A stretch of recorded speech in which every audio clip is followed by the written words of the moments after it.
Assalamualaikum warahmatullahi wabarakatuh. Alhamdulillah kita dapat berjumpa kembali di channel Adipaku dalam keadaan sehat walafiat.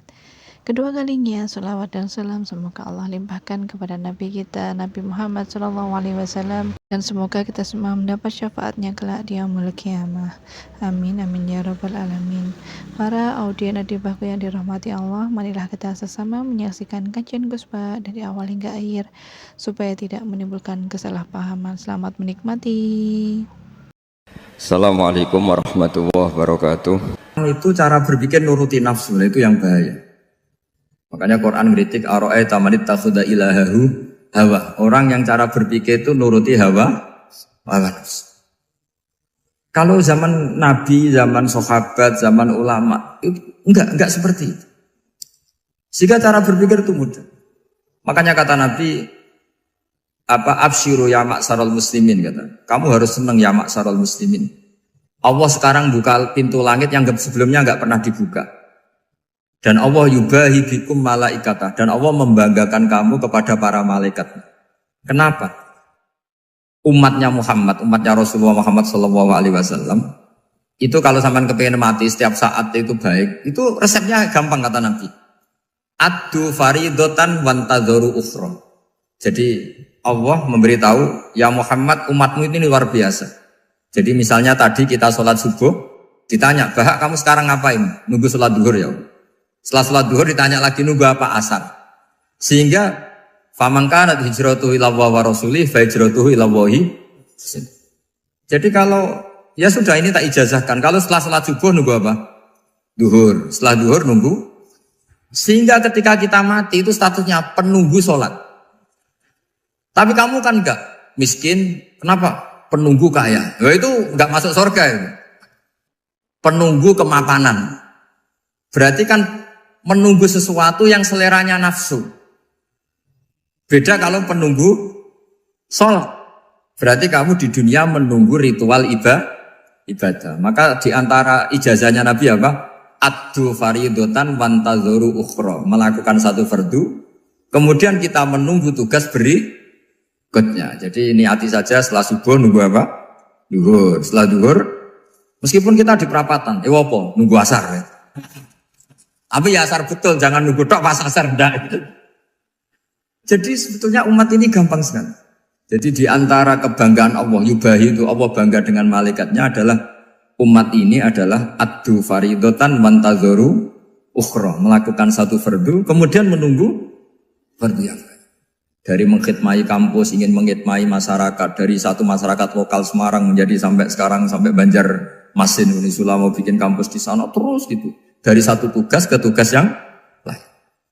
Makanya Islam diajarkan setelah satu tugas selesai, faida faruh tafan sok. Jadi sehingga hidup kita itu dinamis. Dari satu kebaikan menunggu kebaikan lain, dari satu kebaikan menunggu. Sehingga hidup kita ngapain? Nunggu satu kebaikan. Ini sudah masuk faman kanat hijratuhu ila Allah wa rasulih, fa hijratuhu ila Allah wa rasulih. Sehingga bayangkan kalau kita direkam Allah, Gusti kula ampun mati nak dereng sugih. Wis melarat puluhan tahun, sakit, nunggu sesuatu sing sifatnya nafsu, kepengin sugih. Sugih tok aja cukup. Tahu buruh wong sing tahu ngenyek ndekne lho, itu kan urung-urung wis dendam. Saya belum mau mati sebelum kaya dan buruhkan orang yang pernah melecehkan saya. Wis ngono akhirnya mati urung sugih. Berarti wis fakir matine hasud. Mau itu ngenes dunia akhirat kan kira-kira seperti itu. Kamu santai aja kalau fakir berarti meringankan hisab karena ada banyak harta. Yang mau dihisab papanya tidak punya apa-apa. Jadi saya mohon sekali ya, Islam itu mengawal kebahagiaan.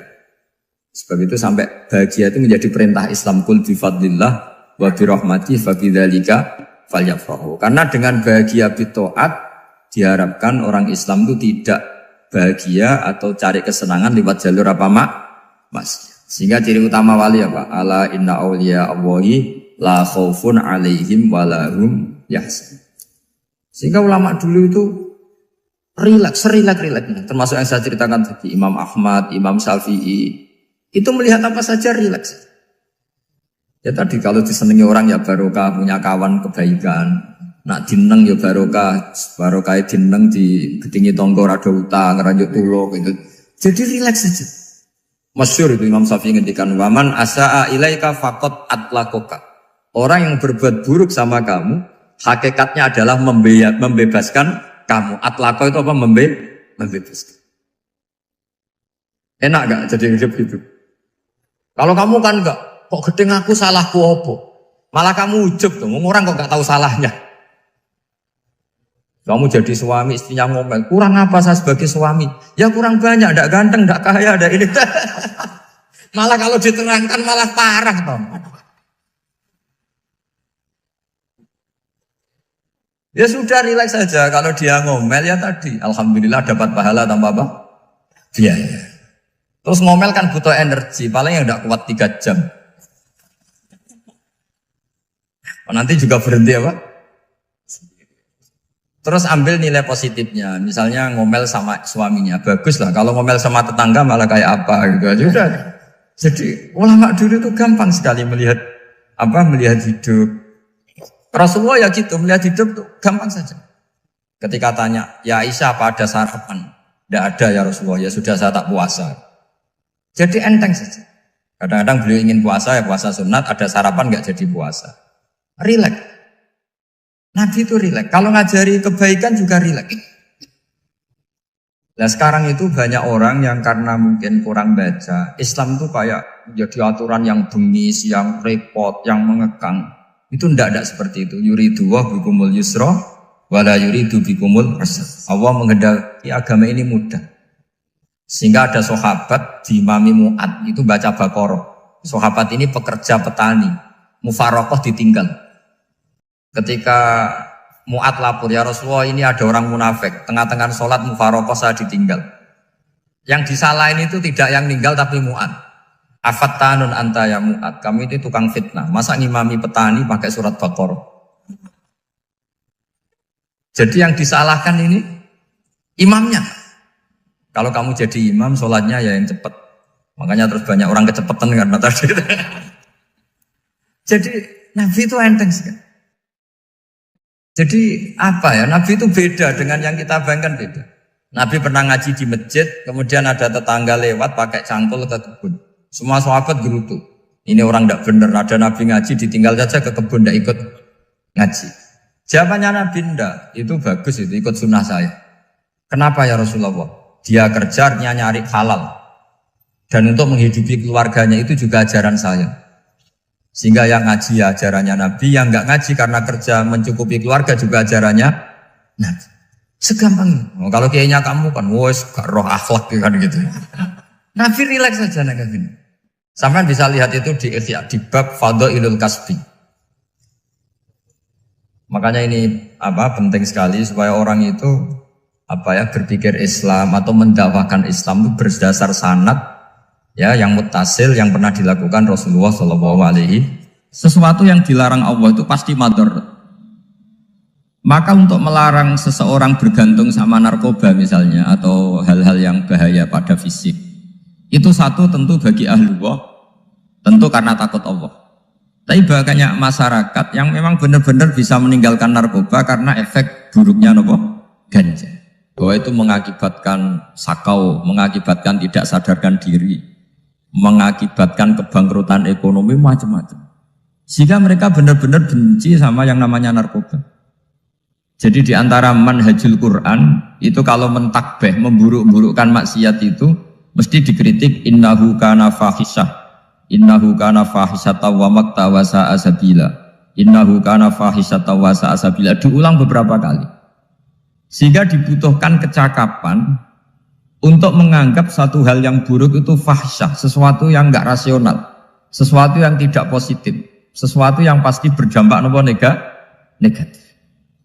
Sehingga kalau misalnya tadi dibacakan oleh Qori, kuntum khaira ummatin ukhrijat linnasi ta'muruna bil ma'ruf wa tanhauna 'anil munkar.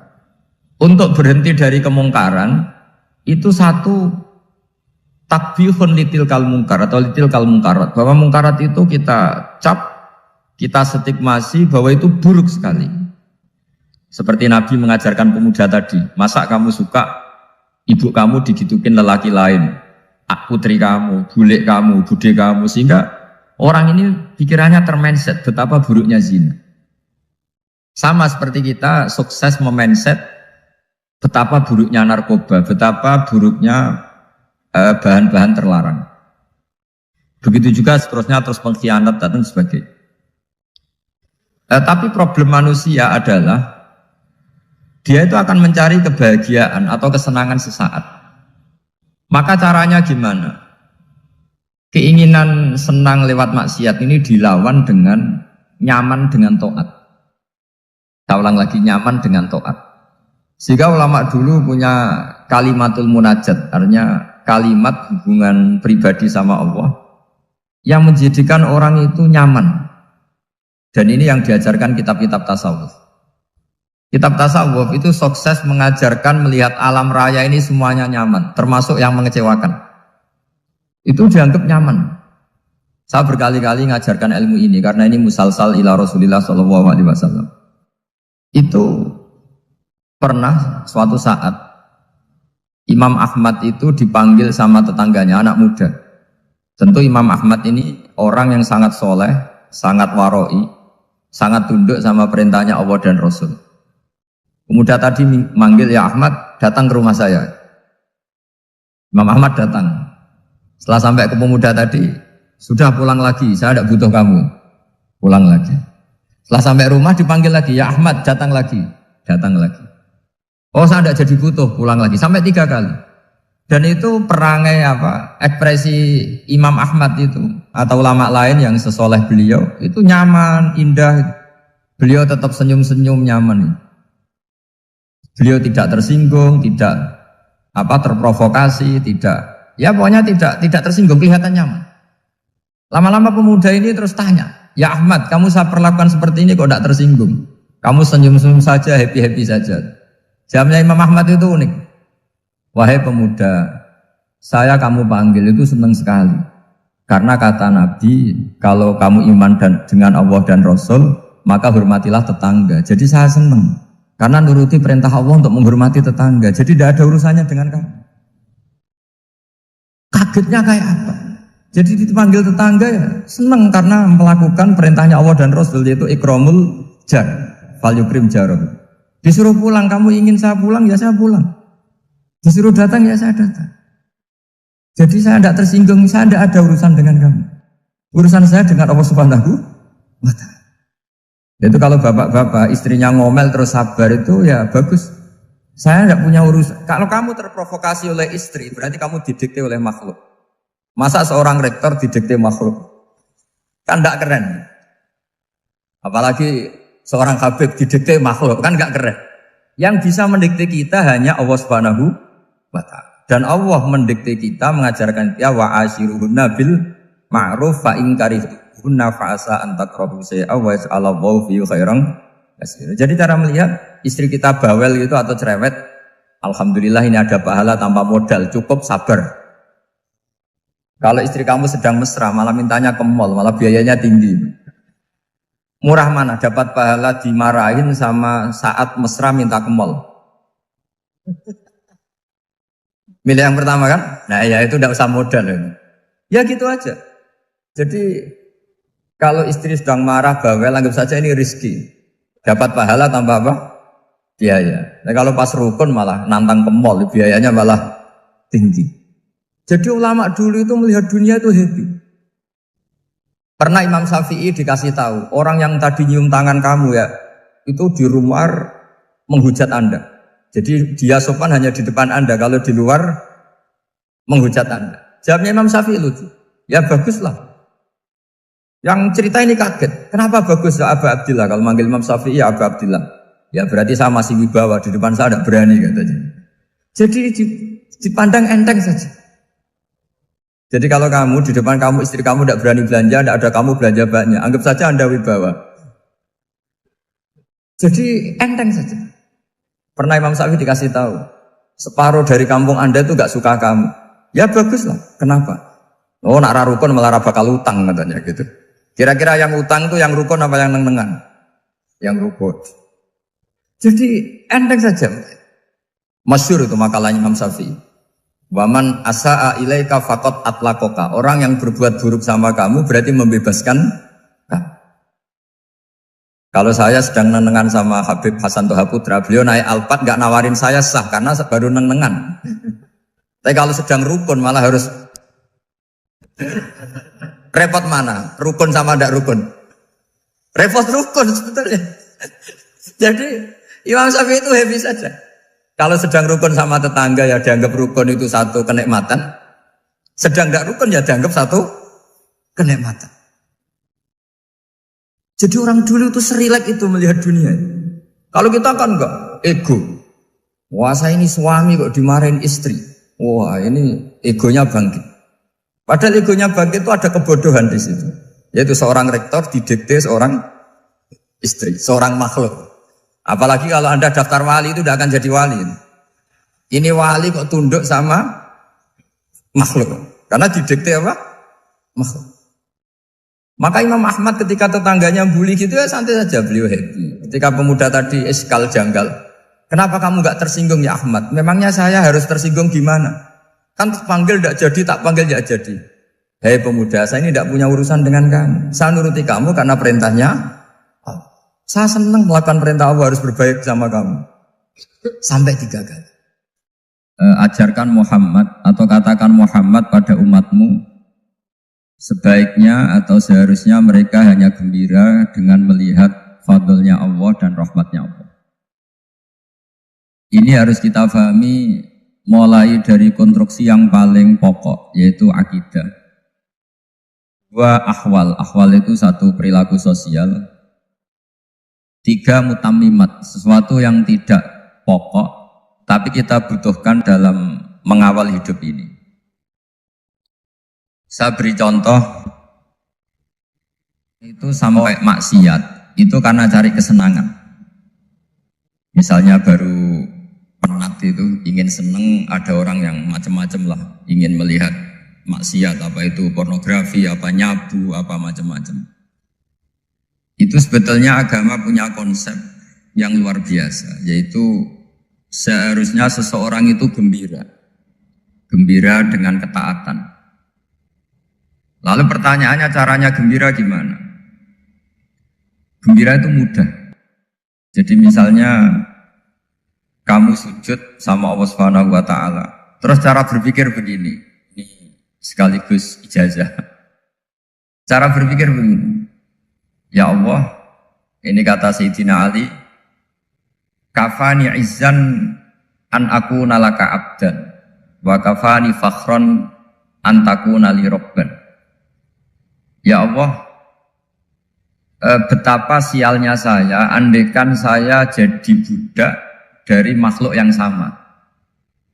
Misalnya sampean itu seorang kiai atau rektor atau doktor atau orang terpelajar, kemudian kamu jadi budak atau hamba dari makhluk yang setara. Betapa hinanya saya.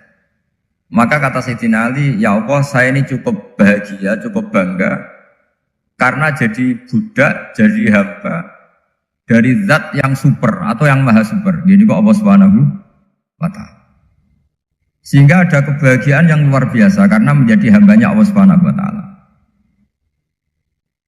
Setelah bangga dengan jadi hambanya Allah, maka kita akan malu. Malu misalnya kok saya bahagia itu nunggu melihat pornografi, melihat maksiat. Itu terus menjadi malu. Kenapa saya bisa didikte oleh hal-hal seremeh itu? Ya, kita malu karena didikte oleh hal-hal yang seremeh itu.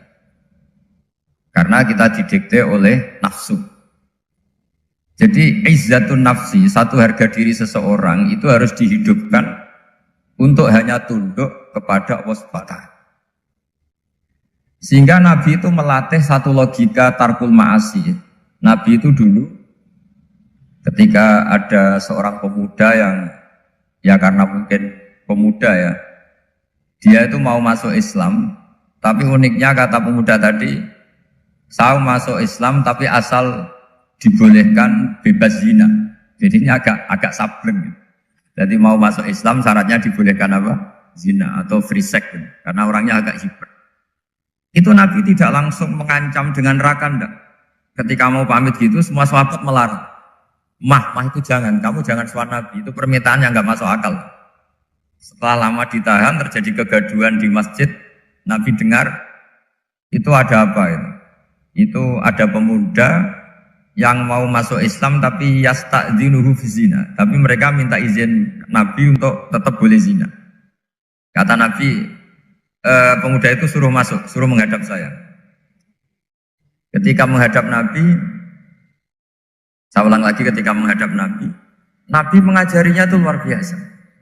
Nabi tidak langsung mengancam dengan neraka atau dengan azab tunda. Tapi kata Nabi, atuhibbuhu li ummik. Kamu suka kalau ibu kamu itu jadi demenannya orang banyak. Oh enggak ya Nabi, yang demen ibu saya tak bacok kan. Karena ini ya agak preman, di mana-mana orang akal agak preman. Terus atuhibbuhu li bintik. Kamu suka kalau putri kamu ya digitukan orang-orang. Oh ya enggak Nabi, yang gitukan putri saya tak bacok.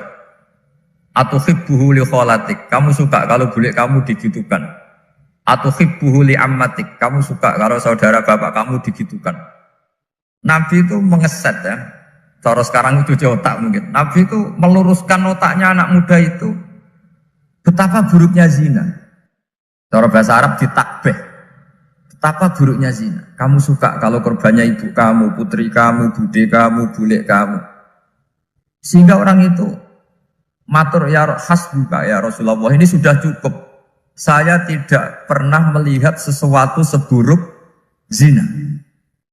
Jadi fa'alqallahu fi qalbihi bughdha zina. Kemudian Allah meletakkan di hatinya, menanamkan benci zina. Sehingga akhirnya pemuda tadi menjadi iffah, menjadi menghindari zina. Artinya begini ya, ini mungkin yang lolos dari para kita sebagai dai, kita tidak belajar banyak tarbiyahnya Rasulullah Shallallahu Alaihi Wasallam. Jadi kalau kita benci maksiat, itu jangan hanya ditahdzir, ditakutkan neraka itu enggak. Jangan hanya itu, tapi di logika. Jadi kalau kita menghindari maksiat, itu selain karena takut azab, itu ada logika. Ada rangkaian pikiran yang menjadikan kita anti satu perbuatan apa maksiat. Jadi misalnya gini ya, kira-kira ginilah kalau contoh gampang itu. Ada orang gitu ya, nyanyi dengan pakaian yang mungkin pornografi gitu. Mungkin pemuda-pemuda ingin melihat itu, tapi bisa diobati gini. Kok enak dekne mergawe kok tak bayar ya, aku kehilangan duit. Meskipun dengan logika yang agak serampangan, yang penting menjadi kita ini punya harga diri untuk tidak tergantung hal-hal seperti itu. Sehingga Nabi itu cara menggambarkan tadi mulai atuhibbuhu li ummik. Kalau ibu kamu jadi demenannya orang lain. Pemuda tadi bilang yang demen ibu saya mau saya bunuh. Ditambah lagi atuhibbuhu li bintik. Bagaimana kalau korbannya putri kamu, bule kamu, bude kamu. Sehingga terus si pemuda tadi betapa buruknya zina. Betapa murahnya zina. Akhirnya pemuda tadi alqawwa fi qalbi bughdha zina. Terus kemudian pemuda tadi itu sangat membenci dengan apa? Berzina. Nah, pikiran-pikiran seperti ini harus kita tanamkan. Harus kita tanamkan supaya orang itu benci melakukan maksiat karena satu memang takut suhtullah, takut dibendu Allah atau dibenci Allah. Dua, memang logika kita mengarahkan tidak maksiat. Saya beri contoh ya, betapa pentingnya mindset ya, cara berpikir. Orang itu menjadi kikir itu karena nganggap hidup itu lama dan uang itu penting. Kalau zaman Nabi itu sederhana kalau melihat hidup. Pernah suatu saat Nabi itu punya jatah makan, karena Nabi itu hidupnya juga pas-pas.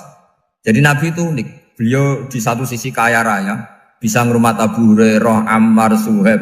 Ashabu Sufa itu dirawat Nabi semua. Itu kan kaya, bisa merawat sekian orang. Tapi di sisi yang lain untuk pribadinya beliau miskin. Kadang nggak bisa makan hari itu. Tapi di saat yang sama bisa merawat ahlus sufa. Jadi keliru kalau orang hanya cerita Nabi itu miskin, untuk makan dirinya aja susah. Itu keliru. Kelirunya kalau tidak diteruskan, tapi Nabi mampu menghidupi ahlus sufa. Singkat cerita jatah makannya Nabi itu dikasihkan orang ketika Nabi tanya, ya Aisyah, makanan jatah saya di mana? Oh ya Rasulullah, tadi ada orang minta tak kasihkan, maka makanan itu habis. Apa kata Nabi? Kamu salah Aisyah. Yang kamu kasihkan itu justru yang masih. Ya, yang kamu kasihkan itu justru yang masih. Sehingga Nabi menganggap, makanya Nabi terus ngendikan, ya kalau mukhatabnya lelaki ya kira-kira begini. Wahal laka min malika illa ma akalta fa'afnaita wala bista fa'ablaita. Terus hanya wa tasaddaqta fa'abqaita. Harta kamu ya kamu makan kemudian ke WC jadi kotoran atau punya pakaian mewah nanti rusak. Wa tasaddaqta fa'abqaita. Ada yang kamu sedekahkan yaitu yang abadi sampai akhir. Sehingga banyak pengusaha yang mencintai saya setelah tak ajari hadis itu, misalnya punya uang 1 miliar karena dia spekulan atau pedagang rawan bangkrut, disedekahkan ke masjid 50 juta, yaitu yang abadi. Jadi kalau suatu saat bangkrut, dia masih punya uang 50 juta di akhirat. Jadi Nabi itu mengajari sedekah itu apa? Ya sedekah itu pengabadian uang. Kalau kita kan enggak, bilang sedekah itu nguras uang. Itu pikirannya setan, dan pikirannya orang Islam. Itu cara berpikir setan, bukan cara berpikir umat apa? Sehingga Sayyid Ali Zainal Abidin itu kalau ada orang minta, kemudian beliau ngasih, itu beliau bilang gini, marhaban biman hamala zati ilal akhirah. Matur nuwun nggih jenengan sing beto sangu kula nate. Jadi dianggap teller saja. Orang yang minta uang beliau itu dianggap tukang nyatet bank. Karena sudah ditabungkan. Ya sudah. Kalau kita kan enggak, wah pengemis itu ganggu gini-gini. Kecuali pengemis profesi ya mungkin kita agak-agak enak. Mana zaman akhir tuh ada pengemis apa? Profesi. Jadi repot. Terus tak beri contoh lagi kebahagiaan ketika kita milih Islam moderat. Islam kita diajarkan guru-guru kita, utamanya oleh guru kita Mbah Maimun. Saya juga sering ketemu beberapa ulama dunia, termasuk Habib Umar. Saya juga ikut sowan ke sini pas beliau sama Habib ini Hasan Toha Putra di sini sama orang-orang moderat. Itu cara berpikir juga luar biasa indah. Beliau pernah cerita ya, beberapa ulama lah, banyak yang cerita itu. Saya pernah diceritani seorang alim ketika ada orang ekstremis itu mau ngebom di tempat maksiat. Kebetulan yang maksiat itu kebanyakan ya orang Islam. Karena di negara yang mayoritas Islam. Ditanya sama Syekh Sa'rawi. Syekh Sa'rawi itu mufassir top di mana? Mesir. Ini mau tak habisin karena mereka orang Islam kok maksiat terus. Terus ditanya sama Imam Sa'rawi. Laumatu ala khini ma'asihim aina masiruhum. Kalau mereka mati dalam keadaan maksiat, mereka kemana? Ya ilanar, mereka pasti masuk neraka. Terus ditanya sama Imam Sa'rawi. Wahal masiruhum ilanar muradun nabi amla. Punya umat maksiat kemudian mati masuk neraka, itu yang diinginkan Nabi apa enggak? Ya tidak aja. Ya sudah, enggak usah dibom, ditunggu tobatnya kata. Karena kalau mati dalam keadaan itu ke neraka dan itu tidak yang diinginkan Rasulullah Sallallahu Alaihi Wasallam. Terus ekstremis ini menjadi tobat, tidak berpikir ekstremis Mas. Jadi orang itu harus berpikir mindset yang baik. Meskipun kadang berpikir baik itu ya agak-agak kacau. Ada seorang wali majdzub, itu kalau berdoa agak kacau, tapi gak bisa dibantah. Masyhur itu doa itu. Ini sekaligus ijazah, tapi kalau sebelum wali gak boleh. Itu datang ke makamnya Rasulullah SAW. Terus doanya itu begini. Ya Allah, sekarang terserah engkau. Ya Allah, sekarang terserah engkau. Jika saya kamu jadikan orang soleh, jika saya engkau jadikan orang soleh, maka surra habibuk, maka kekasihmu ini senang. Yang susah musuhmu yaitu setan. Tapi kalau engkau menjadikan saya orang fasik, maka yang susah kekasihmu, yang senang musuhmu. Jadi kan punya dua pilihan itu. Wah itu kan doa tapi kayak teror gitu. Ya jadi berdoa di Raudhah. Wah itu pasti mandi itu karena agak-agak maksa Tuhan itu. Ya Allah, engkau punya dua pilihan. Jika saya jadi orang soleh, maka kekasihmu ini senang. Musuhmu yang susah yaitu setan. Tapi jika saya jadi orang fasik, maka musuhmu yang senang, kekasihmu yang susah. Mohon terserah jenengan, mau menyenangkan kekasihmu, apa menyenangkan musuhmu? Gitu. Kira-kira gimana? Kalau tertarik boleh doa itu dipraktekkan. Tapi kayaknya kalau copy paste itu gak keren, apa? Jadi dulu Dulu orang itu muamalah sama Allah dan Rasul itu rileks. Rileks itu nyaman karena ya tadi qul bi fadlillah wa bi rahmati fa bidzalika falyafrah. Sehingga Imam Izzuddin bin Abdissalam itu ngendikan innal ladzina yarmunal muhsanatil ghafilat. Di antara kebaikannya ibu-ibu atau mbak-mbak ini harus berstatus ghafilat. Perempuan-perempuan pelupa. Ghafilat itu pelupa. Pelupa dari kenikmatan maksiat sehingga mereka dengan taat. Misalnya ada ibu-ibu atau mbak-mbak atau juga bapak-bapak tahajud, kemudian nyaman dengan tahajud itu. Kira-kira terbersit enggak ingin maksiat? Enggak kan, karena sudah nyaman dengan tahajud, dengan taat. Maka dibutuhkan kenyamanan dalam beribadah. Sebab itu ala bidzikrillahi tatmainnul qulub. Makanya saya termasuk kiai yang setiap ngaji itu happy, seneng. Karena ini untuk kampanye, seneng dengan ngaji, dengan taat itu sudah luar biasa. Kayak apa kalau mereka senengnya kalau nunggu melakukan maksiat. Jadi termasuk bentuk perlawanan kita terhadap maksiat adalah usahakan kamu itu bahagia, seneng dengan taat. Istiqnas billah, mu'anasah billah, farah billah, itmi'nan tumaknina billah. Sehingga ini mencukupkan kita tidak berkebutuhan maksiat. Meskipun kita ya manusia, pasti suatu saat atau sudah pernah maksiat. Serasa diceritakan lah, itu mesti gitu. Lah orang-orang dulu itu orang yang sukses mengelola bahagia ma'allah wa billah walillah. Jika wali-wali dulu itu jadi wali itu tidak mesti karena ibadahnya banyak, itu tidak. Mereka orang yang ibadahnya itu biasa. Biasa-biasa sekali. Ulama-ulama dulu ibadahnya biasa sekali. Tapi qulubuhum ma'allah, hatinya itu ma'allah. Itu ada seorang wali, itu jadi wali, Umar bin Abdul Aziz, yang dikenal khamisul khulafa. Khamisul khulafa. Di luar khulafa Rasyidin 4, di antara yang soleh adalah siapa? Umar bin Abdul Aziz. Itu ketika mau meninggal, itu senangnya bukan main. Itu semuanya nangis, beliau senang. Terus tanya, kenapa kamu senang? Memangnya saya kalau mati itu kemana? Ila khairi madhubin ilah, ke zat terbaik. Dibang urip mbek kowe bulet atau mbek arhamur rahimin gitu. Yaitu Allah Subhanahu. Jalaluddin Ar-Rumi ketika mau meninggal itu muridnya nangis semua, beliau marah. Kamu harusnya pesta karena saya mau ketemu kekasih saya, malah kamu tangisi. Goblok sekali kamu katanya. Jadi orang-orang dulu itu luar biasa.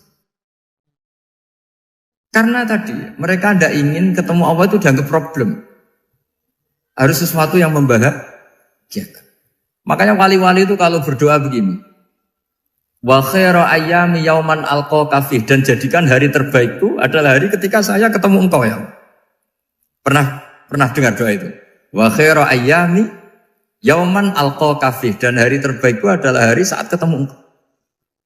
Aman kan enggak? Sampai mati ku wedi. Saya tidak tahu wedi dosa apa wedi Israel apa wedi malaikat siapa? Mungkar nakir. Sebenarnya tidak perlu seperti itu. Karena cara pandang Nabi itu ini bisa dipraktekkan. Kalau kamu orang baik, mati artinya apa? Ya baik. Karena husnul khotimah. Kalau kamu orang yang buruk, itu kata Nabi, anggap saja mati itu akhir dari keburukan kamu. Nak kowe urip terus, malah maksiat terus. Maka Nabi itu kalau ngajari kita berdoa gini, Allahumma ij'alil hayata ziyadatan li fi kulli khairin wal mauta rohatan li min kulli syarri. Ya Allah, kalau saya hidup, ya anggap saja ziyadah fi kulli khairin, berpotensi nambahi kebaikan. Kalau saya mati, anggap saja ini akhir dari segala keburukan. Maka saya berkali-kali, hanya tradisi ulama-ulama NU, ulama-ulama pesantren, ya ada hanya NU, pokoknya ulama-ulama alim. Itu kalau ada orang mati, orang nakal gitu mati, ini saya gitu, itu hadirin mesti gak terima. Wapi enang itu wong nakal. Tapi dipaksa sama kiainya, saya gitu, lama-lama dipaksa. Saya gitu, padahal yang hatinya kiai, wis ra iso maksiat meneh, wis saya gitu. Karena dengan mati berarti saya sudah tidak bisa maksiat lagi. Jadi Nabi melihat hidup dan mati itu segampang itu. Kalau al-hayata ziyadatan li fi kulli khairin wal mauta rohatan li min kulli san. Coba kita ke depan itu kan ada potensi zina, potensi korupsi, potensi maksiat. Yang bisa menghentikan potensi itu apa coba? Mati ya, udah pinter ya. Sudah maju berarti. Berani mati. Berani. Tapi jangan di sini ngalau panitia. Artinya yang selama ini kita risau dengan kematian, dengan apa? Nabi ngajari kita tadi. Allahumma mas'alil hayata ziyadatan li fi kulli khairin wal mauta rohatan li min kulli syarr. Ya Allah, jadikan hidup ini sebagai bekal menambah kebaikan, dan suatu saat kalau saya mati, semoga itu akhir dari segala keburukan. Jadi artinya Nabi itu ngajari kita itu positif terus.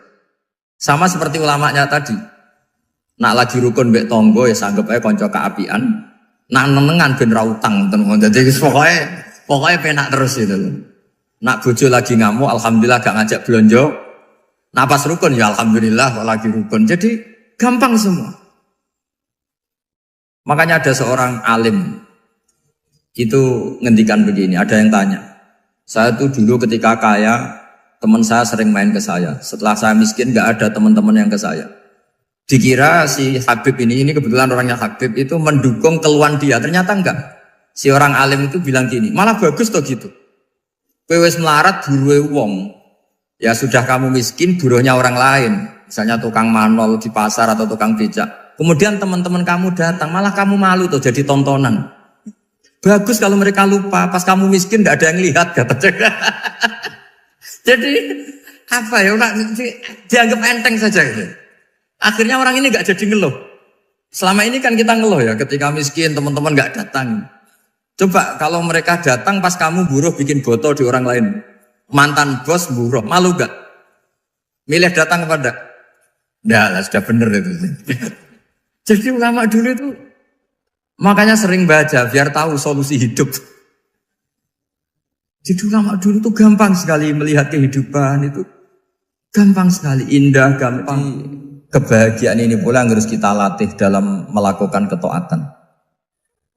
Tapi memang obsesi saya terbesar atau cita-cita saya terbesar memang setiap ngaji saya ingin orang mukmin semuanya itu bahagia.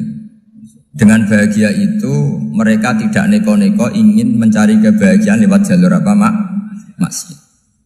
Sehingga dalam konstitusi ulama yang ditulis di kitab-kitab usul fikih, dan itu kitab yang saya kaji, selalu saya kaji, itu membela-bela sesuatu yang mubah itu sampai luar biasa. Karena melihat mubah itu, misalnya Anda tidur itu berstatus mubah. Anda bermain catur berstatus mubah. Anda rileks sama teman jagungan semalam dengan teman rektor atau dosen atau yayasan itu, melihatnya bukan mubah, tapi tarkul maksiyah. Misalnya saya semalaman asik musamarah itu jagungan malam sama Habib Toha Al-Munawwar. Itu awang hitungnya bukan, wah ini jagungan ngalor ngidul tidak penting tuh enggak. Malam itu bahak tidak ke dugem, tidak ke tempat maksiat. Sehingga ada ulama yang mengatakan mubah itu enggak ada. Saya ulang lagi, mubah itu enggak ada. Kan umumnya ulama bagikan wajib, ya kan, haram itu. Terus diantaranya mubah, sunat, makruh. Ada ulama yang mengatakan mubah itu enggak ada. Kenapa? Logikanya begini, itsma min mubahin illa wa yatahaqqaqu bihi tarku haramimma. Karena tidak ada mubah yang Anda lakukan kecuali saat itu pasti ditinggalkannya sebuah keharaman. Misalnya Anda sedang jagungan sama istri di luar, di rumah, asik di rumah semalaman. Mungkin bahas hal-hal yang ringan. Mungkin melihat sinetron atau apa yang ringan. Tapi di situ terjadi Anda meninggalkan ke tempat-tempat maksiat. Sekarang ninggal maksiat itu wajib apa mubah? Wajib. Padahal Anda sedang melakukanmu. Nah itu dicatat oleh Allah itu tarkul haram, meninggalkan keharam. Jika masyhur dalam cerita wali-wali itu, Abu Yazid yang seperti itu ibadahnya pernah tanya, ya Allah lalu yang makomnya orang seperti saya siapa? Karena beliau semalaman ibadah terus. Sama Allah dijawab, ya yang tidur di pinggir kamu itu. Abu Yazid, loh kok bisa ya Allah? Dia kan tidur terus. Ya kan dia tidur berarti meninggalkan keharaman. Ngomong sing potongan tukang maksiat itu apik turu apik melek kira-kira. Apik turu. Timbang sama nak melek pola wis turu ae gitu kira-kira gitu. Jadi enggak usah dipaksa tahajud, dipaksa qiyamul lail itu. Iya kalau qiyamul lail. Kalau dapat informasi, ke sini ikut saya terus katut kan repot. Jadi perlawanan terhadap maksiat itu sebetulnya gampang dalam Islam karena tadi enggak ada sesuatu yang mubah kecuali saat dilakukan berakibat meninggalkan keharaman. Mudah sekali. Jika banyak orang jadi wali itu karena melakukan mubah. Itu ada orang jadi wali itu karena sering makan. Ya makan-makan biasa itu. Karena ketika makan, ya Allah, betapa doifnya saya. Katanya saya presiden, katanya saya rektor, saya kiai. Ternyata kalau nggak makan tuh lemes. Apa hebatnya makhluk yang bergantung makhluk yang lain, yaitu makanan.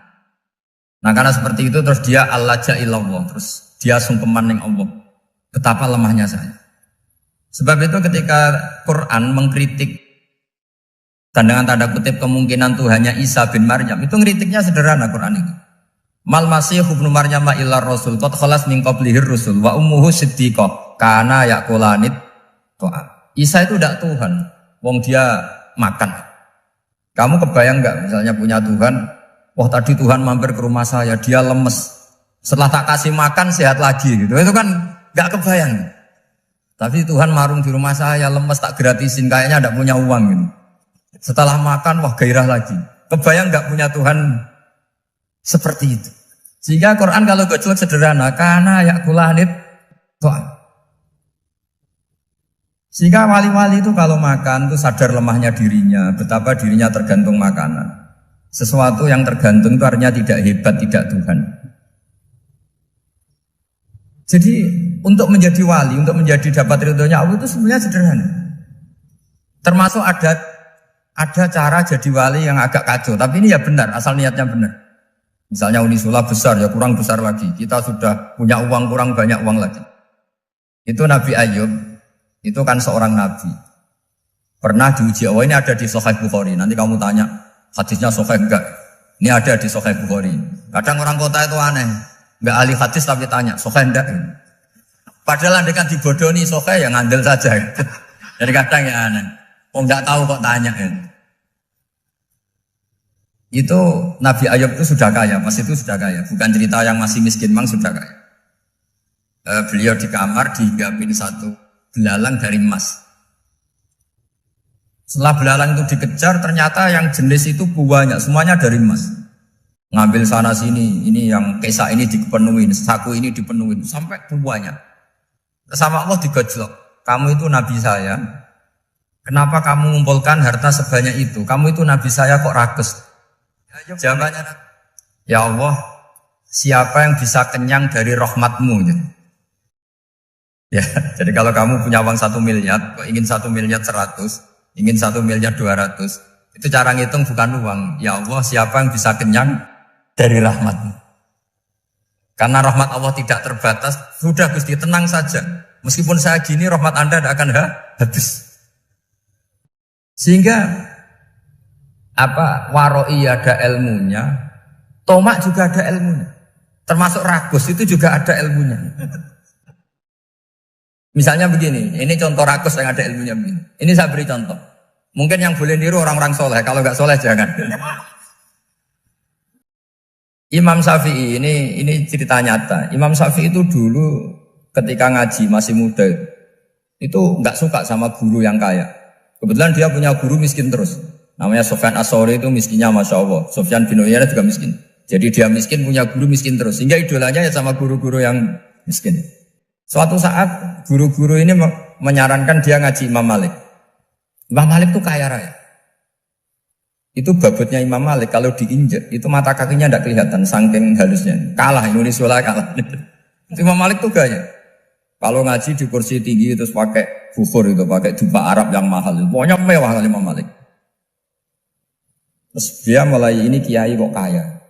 Kemudian setelah beliau alim tanya, saya harus ngaji siapa setelah ilmu jenengan habis kira-kira gitu. Kata Imam Malik, sudah kamu tidak usah perlu ngaji saya, kamu sudah alim alama.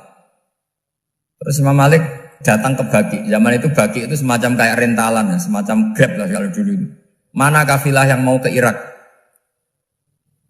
Ya sudah terus, oh kita mau ke Irak, ini antar ke Muhammad bin Hasan As-Syaibani. Itu dibiayai sama Imam Malik. Grabnya ya dibayarin, itu kafilahnya itu ya dibayarin. Imam Syafi'i disangoni surrotan min dhahabin. Jadi satu kepes uang dikasihkan. Itu pernah tak hitung semurah-murahnya itu sekitar 60 juta. Imam Syafi'i mulai mikir, kiai yang saya kritik lomo, sing kiai miskin tak puji, gak pernah ngamal kan, tentu orang miskin. Setelah datang ke Muhammad bin Hasan As-Syaibani, beliau itu pakar usul fikih, muridnya Abu Hanifah. Beliau al-usuli, pakar usul fikih. Itu Muhammad bin Hasan As-Syaibani itu kalau ngitung emas, itu di ruang tamu. Uangnya miliaran, emasnya banyak. Dari kota ini dipindah ke kota ini, emas kalau ngitung di ruang tamu. Bukan di kamar, di ruang tamu. Imam Syafi'i tambah kaget. Imam Malik kayak gitu sudah soal malah ini kaya. Setelah Imam Syafi'i kelihatan kaget, digojlok sama Muhammad bin Hasan As-Syaibani karena beliau senior. Ata'jabu min hadza, kamu aneh melihat ini? Iya. Kenapa? Ulama kok kaya raya. Terus kata Muhammad bin Hasan, ya sudah, uang ini tak kasihkan orang-orang fasik, binti demenan, nyabu macam-macam. Oh jangan, nanti dipakai maksiat. Pun jenengan mawon sing sugih. Semenjak itu Imam Syafi'i rubah mindset. Jadi kalau kampus ini ingin akreditasi A, ingin mulia, ingin apa, kamu ridho kalau yang punya prestasi seperti itu adalah orang-orang fasik. Ridho enggak? Enggak kan? Maka didoakan. Nah itu namanya berpikir secara usuli. Kamu jangan hanya nuruti karena berpikir waroi terus kamu benci kekayaan. Jangan, tidak bisa seperti itu. Karena pangkat dan kekayaan ketika dikelola secara kesolehan maka akan menjadi energi positif yang luar biasa. Semenjak itu Muhammad bin Hasan As-Syaibani berhasil mendidik Imam Syafi'i.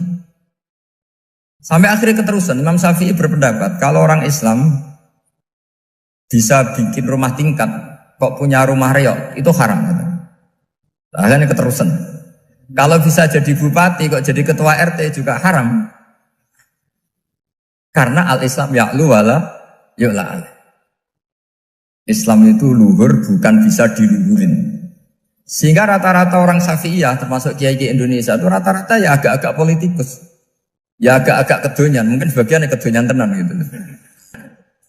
Karena enggak ridho gitu loh. Kalau kesempatan itu dikuasai orang fasik kemudian menjadi kekuatan maksi. Coba kalau bupati itu orang yang fasik. Kemudian programnya supaya rakyat seneng semalaman dangdutan yang purno misalnya. Supaya rakyat seneng dibolehkan dugem, dibolehkan judi. Tapi kalau yang jabat orang soleh kan ada beberapa perda yang menolak penyakit apa? Masyarakat.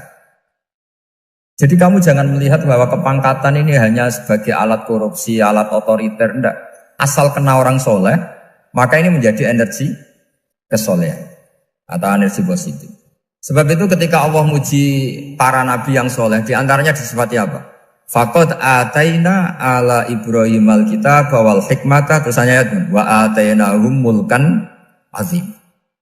Dan Nabi Ibrahim dan keluarganya tak kasih kerajaan yang besar. Nah sekarang masih banyak orang yang cara pandang ngapain bikin unisula yang megah, ngapain berambisi punya akreditasi A dan sebagainya. Menyoal seperti itu salah secara usul fikih.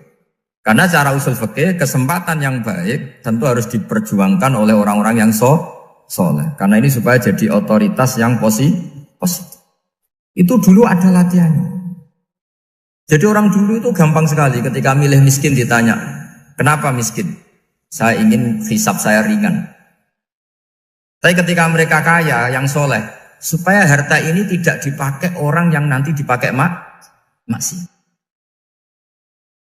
Kita misalnya orang soleh mau pangkat, karena kita ada ridho, kepangkatan itu dipegang orang maksiat, kemudian menjadi energi maksiat. Begitu juga seterusnya. Maka ulama dulu itu rileks. Sampai Syekh Nawawi Al-Bantani itu nanti bisa dicek di tafsir. Qul hal yastawil ladzina ya'lamuna wal ladzina la ya'lamun. Beliau muji-muji ulama. Kemudian ada seorang yang agak hasud mungkin. Tanya begini. Hebatnya ulama itu begini-begini. Terus ditanya, tapi kenapa kita sering melihat ulama ngantri proposal di rumahnya bupati gitu? Sementara bupati nggak pernah datang ke ulama ngaji ihya. Jawabannya Imam Syekh Nawawi itu unik. Ya karena ulama itu tahu gunanya uang, sehingga nyari uang untuk pondok, untuk masjid. Sementara bupatinya tidak tahu gunanya ilmu, maka tidak pernah ngaji. Jadi ya ringan saja oleh. Jadi ya sudah seperti itu. Jadi kalau ada ulama kedonyan, anggap saja karena tahu gunanya uang. Jadi kenapa ulama ngantri di kabupaten, bukan bupati ngantri di ulama jawabannya? Karena ulama tahu gunanya uang. Sementara bupatinya nggak tahu gunanya ilmu. Kira-kira gitu lah. Ada ustadz tidak ganteng, kesensem rondo cantik. Karena tahu gunanya ustadz itu. Artinya tahu gunanya kalau saya nikah nanti punya anak jadi gus. Karena kan dia kiai gitu. Tapi rondonya raro gunanya dia karena miskin gitu. Jadi ulama dulu itu rileks. Rileks, menafsirkan apa saja itu rileks. Termasuk saat terpojok. Itu rileks. Karena semuanya dianalisis pakai ilmu. Sehingga ciri utama wali itu apa? Ala inna awliya Allahi la khawfun alaihim walahum yahzanun. Enggak ada rasa takut, enggak ada rasa gampang. Karena melihat sesuatu itu gampang saja. Saya ulang lagi, melihat sesuatu itu gampang saja, ringan. Orang itu cara berpikir nuruti nafsu, itu yang bahaya. Makanya Quran kritik ara'aita man ittakhadha ilahahu hawa. Orang yang cara berpikir itu nuruti hawa nafsu. Kalau zaman Nabi, zaman sahabat, zaman ulama, itu enggak seperti itu. Sehingga cara berpikir itu mudah. Makanya kata Nabi, absyiru ya ma'syaral muslimin, kata. Kamu harus senang ya ma'syaral muslimin. Allah sekarang buka pintu langit yang sebelumnya enggak pernah dibuka. Dan Allah yubahi bikum malaikata. Dan Allah membanggakan kamu kepada para malaikat. Kenapa? Umatnya Muhammad, umatnya Rasulullah Muhammad SAW, itu kalau sampean kepingin mati setiap saat itu baik, itu resepnya gampang kata Nabi. Addu faridotan wantadzoru ukhra. Jadi Allah memberitahu, ya Muhammad, umatmu ini luar biasa. Jadi misalnya tadi kita sholat subuh, ditanya, Bahak kamu sekarang ngapain? Nunggu sholat duhur ya. Setelah sholat duhur ditanya lagi, nunggu apa? Asar. Sehingga faman kanat hijratuhu ila Allah wa rasulih fa hijratuhu ila Allah. Jadi kalau ya sudah ini tak ijazahkan. Kalau setelah salat subuh nunggu apa? Duhur. Setelah duhur nunggu. Sehingga ketika kita mati itu statusnya penunggu sholat. Tapi kamu kan enggak miskin. Kenapa? Penunggu kaya. Ya itu enggak masuk surga itu. Penunggu kemapanan. Berarti kan menunggu sesuatu yang seleranya nafsu. Beda kalau penunggu sholat. Berarti kamu di dunia menunggu ritual ibadah. Maka di antara ijazahnya Nabi apa? Addu faridotan wantadzoru ukhra. Melakukan satu fardu. Kemudian kita menunggu tugas berikutnya. Jadi niati saja setelah subuh nunggu apa? Duhur. Setelah duhur, meskipun kita di perapatan, apa? Nunggu asar ya. Tapi ya asar betul, jangan nunggu tok pas asar enggak. Jadi sebetulnya umat ini gampang sekali. Jadi di antara kebanggaan Allah, yubahi itu Allah bangga dengan malaikatnya adalah umat ini adalah addu faridotan wantadzoru ukhra. Melakukan satu fardu, kemudian menunggu fardu yang lain.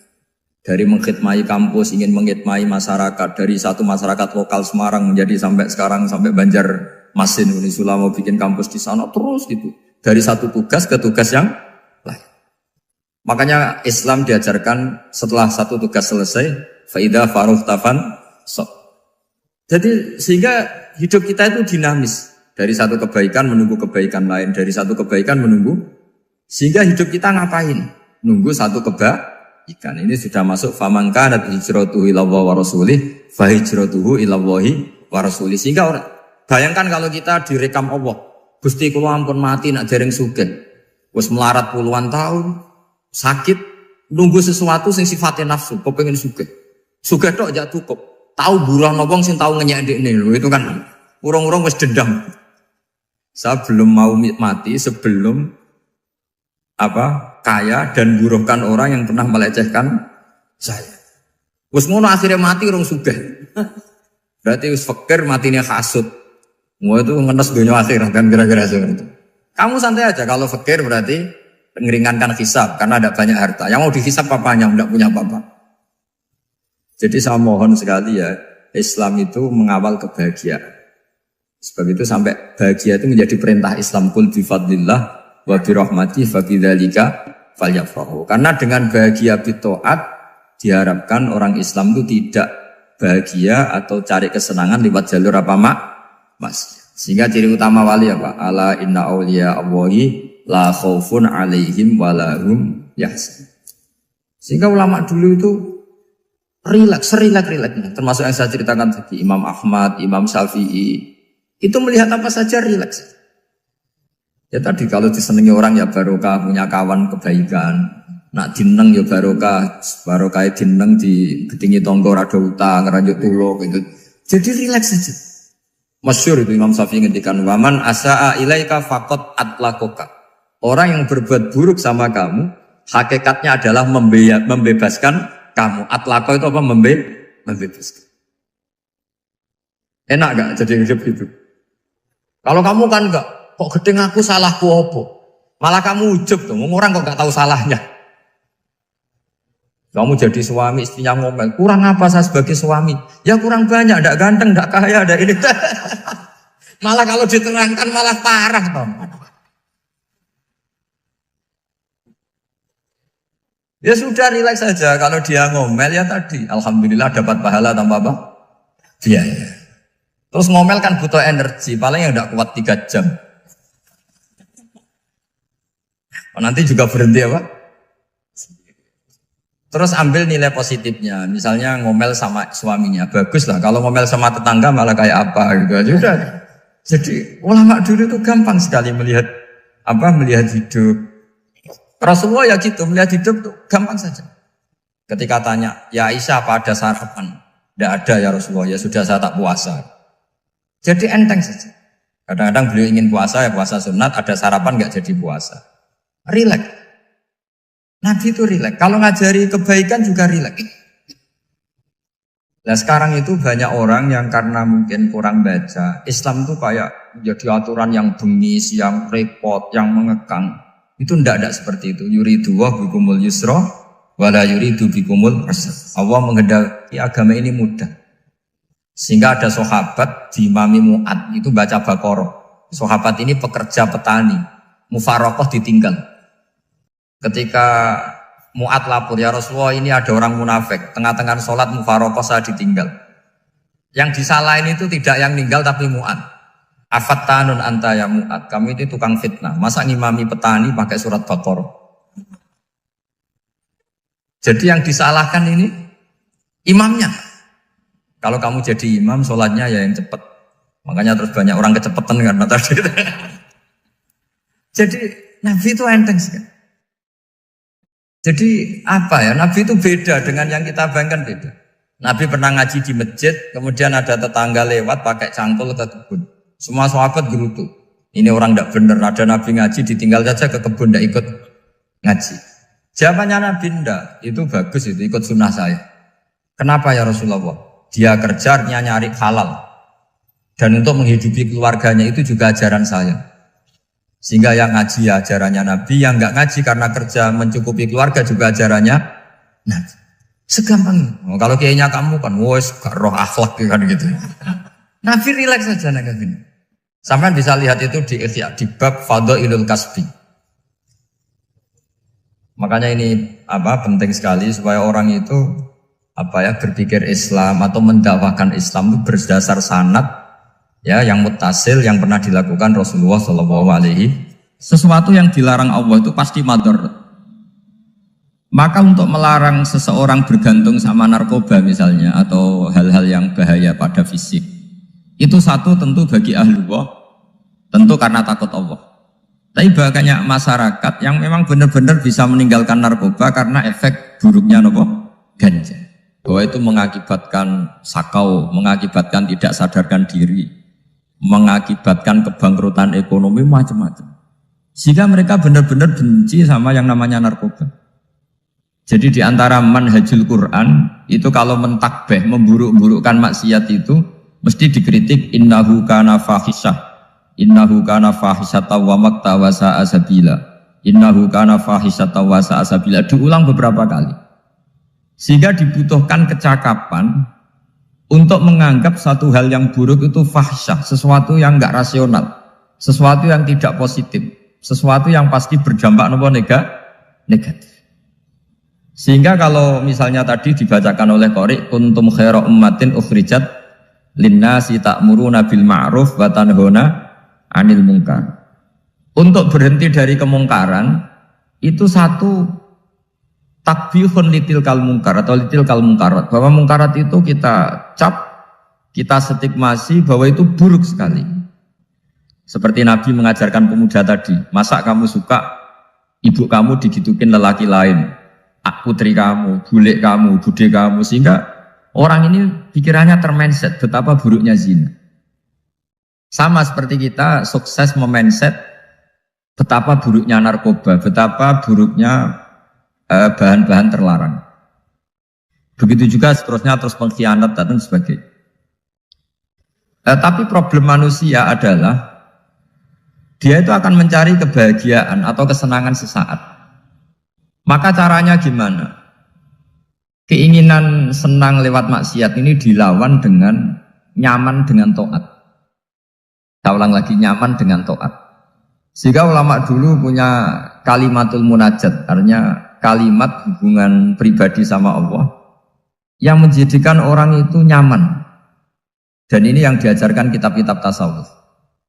Kitab tasawuf itu sukses mengajarkan melihat alam raya ini semuanya nyaman, termasuk yang mengecewakan. Itu dianggap nyaman. Saya berkali-kali mengajarkan ilmu ini karena ini musalsal ila Rasulillah SAW. Itu pernah suatu saat Imam Ahmad itu dipanggil sama tetangganya, anak muda. Tentu Imam Ahmad ini orang yang sangat soleh, sangat waroi, sangat tunduk sama perintahnya Allah dan Rasul. Pemuda tadi manggil, ya Ahmad, datang ke rumah saya. Imam Ahmad datang.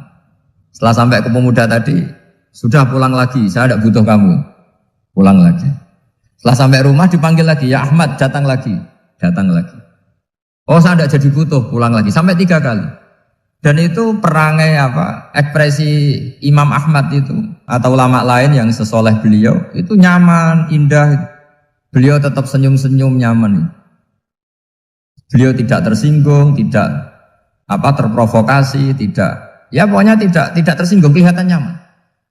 Lama-lama pemuda ini terus tanya, ya Ahmad, kamu saya perlakukan seperti ini kok tidak tersinggung? Kamu senyum-senyum saja, happy-happy saja. Jawabnya Imam Ahmad itu unik. Wahai pemuda, saya kamu panggil itu senang sekali. Karena kata Nabi, kalau kamu iman dengan Allah dan Rasul, maka hormatilah tetangga. Jadi saya senang. Karena nuruti perintah Allah untuk menghormati tetangga. Jadi tidak ada urusannya dengan kamu. Kagetnya kayak apa? Jadi dipanggil tetangga ya senang karena melakukan perintahnya Allah dan Rasul, yaitu ikramul jar, fal yukrim jarum. Disuruh pulang, kamu ingin saya pulang, ya saya pulang. Disuruh datang, ya saya datang. Jadi saya tidak tersinggung, saya tidak ada urusan dengan kamu. Urusan saya dengan Allah Subhanahu wa Ta'ala. Itu kalau bapak-bapak istrinya ngomel terus sabar itu ya bagus. Saya tidak punya urusan. Kalau kamu terprovokasi oleh istri, berarti kamu didikte oleh makhluk. Masa seorang rektor didikte makhluk? Kan tidak keren. Apalagi seorang Habib didikte makhluk, kan gak keren. Yang bisa mendikte kita hanya Allah Subhanahu wa Ta'ala. Dan Allah mendikte kita, mengajarkan kita wa ashiruhunna bil ma'ruf fa in karihtunna fa asa an takrahu shay'a wa yaj'alallahu fi khairan katsira. Jadi cara melihat istri kita bawel gitu atau cerewet, alhamdulillah ini ada pahala tanpa modal, cukup sabar. Kalau istri kamu sedang mesra, malah mintanya ke mall, malah biayanya tinggi. Murah mana? Dapat pahala dimarahin sama saat mesra minta ke mall. Milih yang pertama kan? Nah ya itu tidak usah modal. Ya gitu aja. Jadi kalau istri sedang marah, bawel, anggap saja ini rezeki. Dapat pahala tanpa apa? Biaya. Nah kalau pas rukun malah nantang ke mall, biayanya malah tinggi. Jadi ulama dulu itu melihat dunia itu happy. Pernah Imam Syafi'i dikasih tahu, orang yang tadi nyium tangan kamu ya, itu di rumah menghujat Anda. Jadi dia sopan hanya di depan Anda, kalau di luar menghujat Anda. Jawabnya Imam Syafi'i lucu. Ya baguslah. Yang cerita ini kaget. Kenapa bagus Abu Abdillah? Kalau manggil Imam Syafi'i ya Abu Abdillah. Ya berarti saya masih wibawa, di depan saya tidak berani katanya. Jadi dipandang enteng saja. Jadi kalau kamu di depan kamu istri kamu tidak berani belanja, tidak ada kamu belanja banyak, anggap saja Anda wibawa. Jadi enteng saja. Pernah Imam Syafi'i dikasih tahu, separuh dari kampung Anda itu nggak suka kamu. Ya bagus lah. Kenapa? Oh nak rukun malah bakal utang katanya gitu. Kira-kira yang utang itu yang rukun apa yang neng-nengan? Yang rukun. Jadi enteng saja. Masyhur itu makalahnya Imam Syafi'i. Waman asa'a ilaika faqad atlaqaka. Orang yang berbuat buruk sama kamu berarti membebaskan kamu. Kalau saya sedang nenengan sama Habib Hasan Toha Putra, beliau naik Alphard nggak nawarin saya sah karena baru nenengan. Tapi kalau sedang rukun malah harus repot mana? Rukun sama tidak rukun? Repot rukun sebetulnya.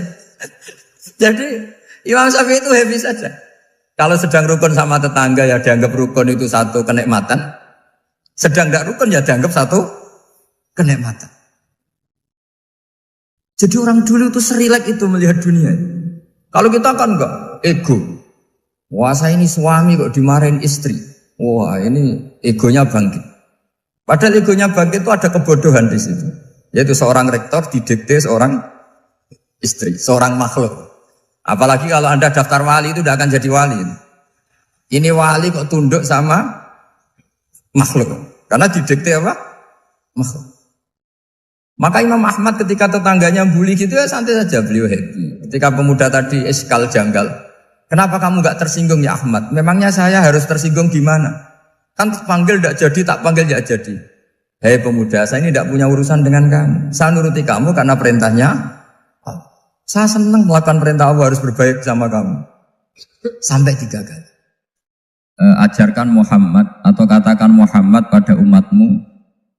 Sebaiknya atau seharusnya mereka hanya gembira dengan melihat fadlnya Allah dan rahmatnya Allah. Ini harus kita pahami mulai dari konstruksi yang paling pokok, yaitu akidah. 2 ahwal. Ahwal itu 1 perilaku sosial. 3 mutammimat, sesuatu yang tidak pokok, tapi kita butuhkan dalam mengawal hidup ini. Saya beri contoh, itu sampai maksiat, itu karena cari kesenangan. Misalnya baru penat itu, ingin seneng, ada orang yang macam-macam lah, ingin melihat maksiat, apa itu pornografi, apa nyabu, apa macam-macam. Itu sebetulnya agama punya konsep yang luar biasa, yaitu seharusnya seseorang itu gembira. Gembira dengan ketaatan. Lalu pertanyaannya caranya gembira gimana? Gembira itu mudah. Jadi misalnya kamu sujud sama Allah Subhanahu wa taala. Terus cara berpikir begini. Ini sekaligus ijazah. Cara berpikir begini. Ya Allah, ini kata Sayyidina Ali, kafani izzan an akuna laka abdan wa kafani fakhran an takuna li rabban.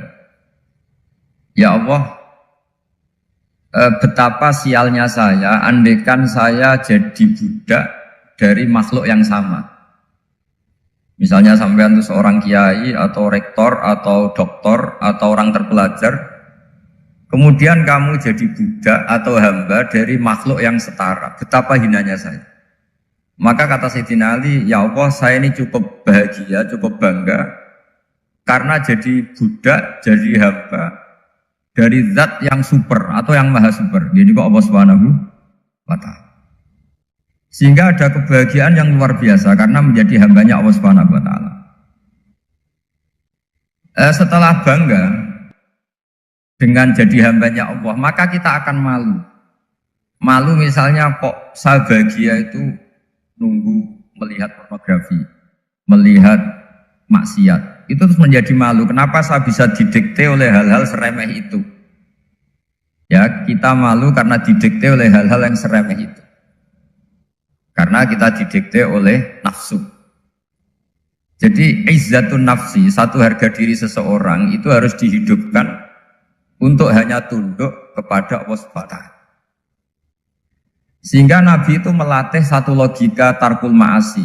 Nabi itu dulu ketika ada seorang pemuda yang ya karena mungkin pemuda ya, dia itu mau masuk Islam, tapi uniknya kata pemuda tadi, saya masuk Islam tapi asal dibolehkan bebas zina. Jadinya agak sableng. Jadi mau masuk Islam syaratnya dibolehkan apa? Zina atau free sex, karena orangnya agak hiper. Itu Nabi tidak langsung mengancam dengan neraka, enggak. Ketika mau pamit gitu, semua sahabat melarang. Mah itu jangan, kamu jangan suan Nabi, itu permintaan yang enggak masuk akal. Setelah lama ditahan, terjadi kegaduhan di masjid, Nabi dengar, itu ada apa ini? Itu ada pemuda yang mau masuk Islam tapi yasta'dzinuhu fi zina. Tapi mereka minta izin Nabi untuk tetap boleh zina. Kata Nabi, pemuda itu suruh masuk, suruh menghadap saya. Ketika menghadap Nabi, saya ulang lagi ketika menghadap Nabi, Nabi mengajarinya itu luar biasa. Nabi tidak langsung mengancam dengan neraka atau dengan azab tunda. Tapi kata Nabi, atuhibbuhu li ummik. Kamu suka kalau ibu kamu itu jadi demenannya orang banyak. Oh enggak ya Nabi, yang demen ibu saya tak bacok kan. Karena ini ya agak preman, di mana-mana orang nakal agak preman. Terus atuhibbuhu li bintik. Kamu suka kalau putri kamu ya digitukan orang-orang. Oh ya enggak Nabi, yang gitukan putri saya tak bacok. Atuhibbuhu li kholatik. Kamu suka kalau bule kamu digitukan. Atuhibbuhu li ammatik. Kamu suka kalau saudara bapak kamu digitukan. Nabi itu mengeset ya. Cara sekarang itu otak mungkin. Nabi itu meluruskan otaknya anak muda itu. Betapa buruknya zina. Cara bahasa Arab ditakbih. Betapa buruknya zina. Kamu suka kalau korbannya ibu kamu, putri kamu, bude kamu, bule kamu. Sehingga orang itu matur ya hasbuka ya Rasulullah, ini sudah cukup. Saya tidak pernah melihat sesuatu seburuk zina. Jadi fa'al qawwa fi qalbihi bughdha zina. Kemudian Allah meletakkan di hatinya, menanamkan benci zina. Sehingga akhirnya pemuda tadi menjadi iffah, menjadi menghindari zina. Artinya begini ya, ini mungkin yang lolos dari para kita sebagai dai, kita tidak belajar banyak tarbiyahnya Rasulullah Shallallahu Alaihi Wasallam. Jadi kalau kita benci maksiat, itu jangan hanya ditahdzir, ditakutkan neraka itu enggak, jangan hanya itu, tapi di logika. Jadi kalau kita menghindari maksiat, itu selain karena takut azab, itu ada logika, ada rangkaian pikiran yang menjadikan kita anti satu perbuatan apa maksiat. Jadi misalnya gini ya, kira-kira ginilah kalau contoh gampang itu. Ada orang gitu ya, nyanyi dengan pakaian yang mungkin pornografi gitu. Mungkin pemuda-pemuda ingin melihat itu, tapi bisa diobati gini. Kok enak dekne mergawe kok tak bayari, aku kehilangan duit. Meskipun dengan logika yang agak serampangan, yang penting menjadi kita ini punya harga diri untuk tidak tergantung hal-hal seperti itu. Sehingga Nabi itu cara menggambarkan tadi mulai atuhibbuhu li ummik, kalau ibu kamu jadi demenannya orang lain. Pemuda tadi bilang yang demen ibu saya mau saya bunuh. Ditambah lagi atuhibbuhu li bintik. Bagaimana kalau korbannya putri kamu, bule kamu, bude kamu. Sehingga terus si pemuda tadi betapa buruknya zina. Betapa murahnya zina. Akhirnya pemuda tadi al-qawwa fi qalbi bughdha zina. Terus kemudian pemuda tadi itu sangat membenci dengan apa? Berzina. Nah, pikiran-pikiran seperti ini harus kita tanamkan. Harus kita tanamkan supaya orang itu benci melakukan maksiat karena satu memang takut suhtullah, takut dibendu Allah atau dibenci Allah. Dua, memang logika kita mengarahkan tidak maksiat. Saya beri contoh ya, betapa pentingnya mindset ya, cara berpikir. Orang itu menjadi kikir itu karena nganggap hidup itu lama dan uang itu penting. Kalau zaman Nabi itu sederhana kalau melihat hidup. Pernah suatu saat Nabi itu punya jatah makan, karena Nabi itu hidupnya juga pas-pas. Jadi Nabi itu unik. Beliau di satu sisi kaya raya, bisa ngurmat Abu Hurairah, Ammar, Suhaib. Ashabu Sufa itu dirawat Nabi semua. Itu kan kaya, bisa merawat sekian orang. Tapi di sisi yang lain untuk pribadinya beliau miskin. Kadang nggak bisa makan hari itu. Tapi di saat yang sama bisa merawat Ahlus Sufa. Jadi keliru kalau orang hanya cerita Nabi itu miskin, untuk makan dirinya aja susah. Itu keliru. Kelirunya kalau tidak diteruskan, tapi Nabi mampu menghidupi Ahlus Sufa. Singkat cerita jatah makannya Nabi itu dikasihkan orang ketika Nabi tanya, ya Aisyah, makanan jatah saya di mana? Oh ya Rasulullah, tadi ada orang minta tak kasihkan, maka makanan itu habis. Apa kata Nabi? Kamu salah Aisyah. Yang kamu kasihkan itu justru yang masih. Ya yang kamu kasihkan itu justru yang masih. Sehingga Nabi menganggap, makanya Nabi terus ngendikan, ya kalau mukhatabnya lelaki ya kira-kira begini. Wahal laka min malika illa ma akalta fa'afnaita walabista fa'ablaita. Terus tanya wa tasaddaqta fa'abqaita. Harta kamu ya kamu makan kemudian ke WC jadi kotoran, atau punya pakaian mewah nanti rusak. Wa tasaddaqta fa'abqaita. Ada yang kamu sedekahkan yaitu yang abadi sampai akhir. Sehingga banyak pengusaha yang mencintai saya setelah tak ajari hadis itu. Misalnya punya uang 1 miliar karena dia spekulan atau pedagang rawan bangkrut, disedekahkan ke masjid 50 juta, yaitu yang abadi. Jadi kalau suatu saat bangkrut, dia masih punya uang 50 juta di akhirat. Jadi Nabi itu mengajari sedekah itu apa? Ya sedekah itu pengabadian uang. Kalau kita kan enggak, bilang sedekah itu nguras uang. Itu pikirannya setan, dan pikirannya orang Islam. Itu cara berpikir setan, bukan cara berpikir umat apa? Sehingga Sayyid Ali Zainal Abidin itu kalau ada orang minta, kemudian beliau ngasih, itu beliau bilang gini, marhaban biman hamala zati ilal akhirah. Matur nuwun nggih jenengan sing beto sangu kula nate. Jadi dianggap teller saja. Orang yang minta uang beliau itu dianggap tukang nyatet bank karena sudah ditabungkan. Ya sudah. Kalau kita kan enggak, wah pengemis tuh ganggu gini-gini. Kecuali pengemis profesi ya mungkin kita agak-agak enak. Mari zaman akhir itu ada pengemis apa? Profesi. Jadi repot. Terus tak beri contoh lagi kebahagiaan ketika kita milih Islam moderat. Islam kita diajarkan guru-guru kita, utamanya oleh guru kita Mbah Maimun. Saya juga sering ketemu beberapa ulama dunia termasuk Habib Umar. Saya juga ikut sowan ke sini pas beliau sama Habib ini Hasan Toha Putra di sini sama orang-orang moderat. Itu cara berpikir juga luar biasa indah. Beliau pernah cerita ya, beberapa ulama lah, banyak yang cerita itu. Saya pernah diceritani seorang alim ketika ada orang ekstremis itu mau ngebom di tempat maksiat. Kebetulan yang maksiat itu kebanyakan ya orang Islam karena di negara yang mayoritas Islam. Ditanya sama Syekh Sa'rawi. Syekh Sa'rawi itu mufassir top di mana? Mesir. Ini mau tak habisin karena mereka orang Islam kok maksiat terus. Terus ditanya sama Imam Sa'rawi, laumatu ala khini ma'asihim aina masiruhum. Kalau mereka mati dalam keadaan maksiat, mereka kemana? Ya ilanar, mereka pasti masuk neraka. Terus ditanya sama Imam Sa'rawi, wahal masiruhum ilanar muradun nabi amla.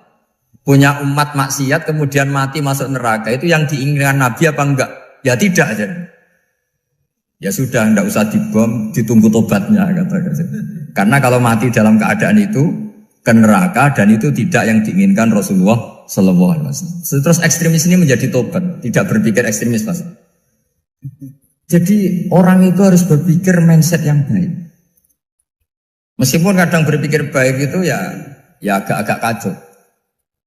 Ada seorang wali majdud itu kalau berdoa agak kacau, tapi nggak bisa dibantah. Masyhur itu doa itu. Ini sekaligus ijazah, tapi kalau sebelum wali nggak boleh. Itu datang ke makamnya Rasulullah SAW. Terus doanya itu begini. Ya Allah, sekarang terserah engkau. Ya Allah, sekarang terserah engkau. Jika saya kamu jadikan orang soleh, jika saya engkau jadikan orang soleh, maka surra habibuk, maka kekasihmu ini senang. Yang susah musuhmu yaitu setan. Tapi kalau engkau menjadikan saya orang fasik, maka yang susah kekasihmu, yang senang musuhmu. Jadi kan punya dua pilihan itu. Wah itu kan doa tapi kayak teror gitu. Ya jadi berdoa di Raudhah. Wah itu pasti mandi itu karena agak-agak maksa Tuhan itu. Ya Allah, engkau punya dua pilihan. Jika saya jadi orang soleh, maka kekasihmu ini senang. Musuhmu yang susah yaitu setan. Tapi jika saya jadi orang fasik, maka musuhmu yang senang, kekasihmu yang susah. Mohon terserah jenengan, mau menyenangkan kekasihmu, apa menyenangkan musuhmu gitu. Kira-kira gimana? Kalau tertarik boleh doa itu dipraktekkan. Tapi kayaknya kalau copy paste itu gak keren, apa?